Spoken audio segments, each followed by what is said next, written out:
Europe 1, Mélanie Gomez.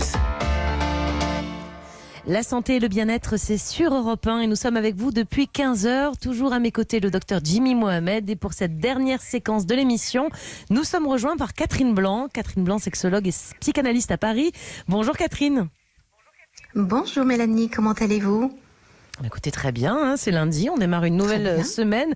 D'accord. On est mobilisé pour notre répondre aux Jimmy est en questions forme de nos auditeurs. Oui, il va bien aussi, je crois. Comme toujours. Je réponds à votre place, hein, vous avez vu. C'est bon.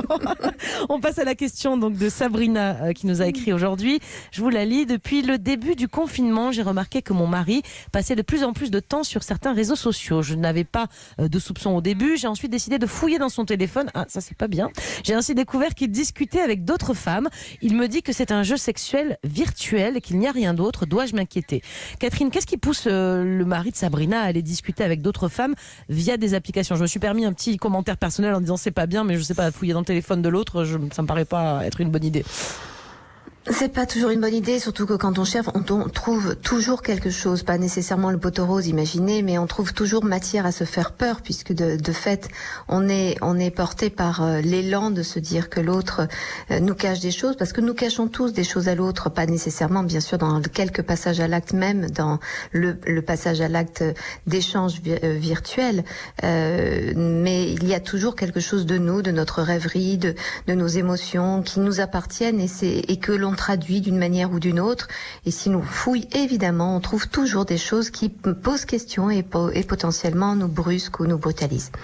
Donc ce n'est pas toujours en effet une très bonne idée. Poser la question est un peu mieux, sauf qu'évidemment il y a toujours le risque de négative sur négative et évidemment l'insécurité qui monte. Oui. Alors qu'est-ce qui pousse cet homme à cette situation ? Évidemment, chaque homme dans cette même situation ne raconte évidemment pas la même chose, mais on peut se dire que si on le met sous le thème du confinement, on peut se dire qu'il y a une envie d'escapade et à la fois la possibilité de flirter donc de façon non dangereuse puisqu'interdite, absolument interdite. C'est-à-dire que c'est encore plus la possibilité d'aller loin qu'on ne pourra aller nulle part. Seulement, c'est risqué de se rattraper par la patrouille, que ce soit d'abord le regard de son épouse, mais aussi après le retour à la réalité avec tout ce que ça aura suscité d'excitation, avec une idée bien sûr d'un ailleurs tellement plus joyeux, tellement plus libre que n'a pu le représenter son épouse dans le cadre du confinement. Donc c'est évidemment une situation extrêmement dangereuse. Docteur Jimmy Mohamed. Malgré tout, c'est quand même pas un signe que ça va mal dans leur couple. Je sais pas, est-ce qu'on peut mettre ça sur le compte du confinement ou c'est une excuse un petit peu bidon malgré tout. Ça, on est confiné, mais ça fait pas 6 mois et dans des conditions pour certains pas forcément défavorables.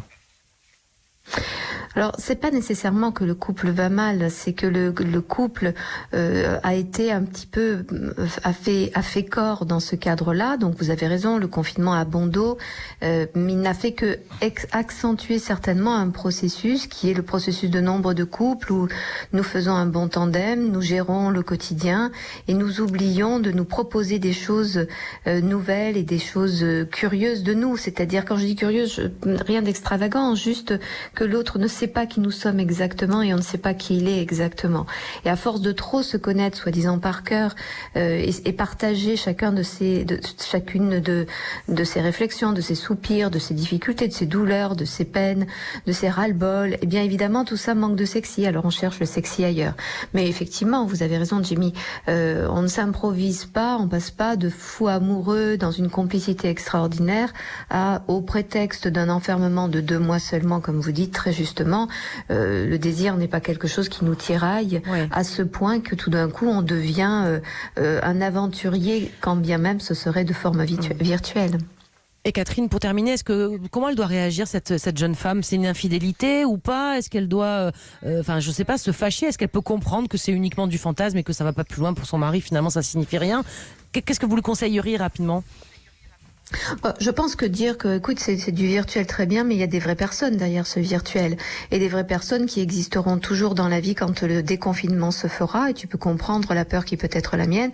Que tu fasses des rêves érotiques, que tu fantasmes sur une comédienne d'un film qu'on a vu hier est une chose, mais que tu sois avec des vraies personnes potentiellement accessibles en est une autre. Bah oui, c'est ça. Et ça m'inquiète. Alors comment tu vas me rassurer? Dis-moi un peu plus, non pas sur ce que tu vis avec elle, mais sur ce qui ne se passe pas avec moi, pour pouvoir nous concentrer, tant qu'il en est encore temps, sur la qualité de notre relation.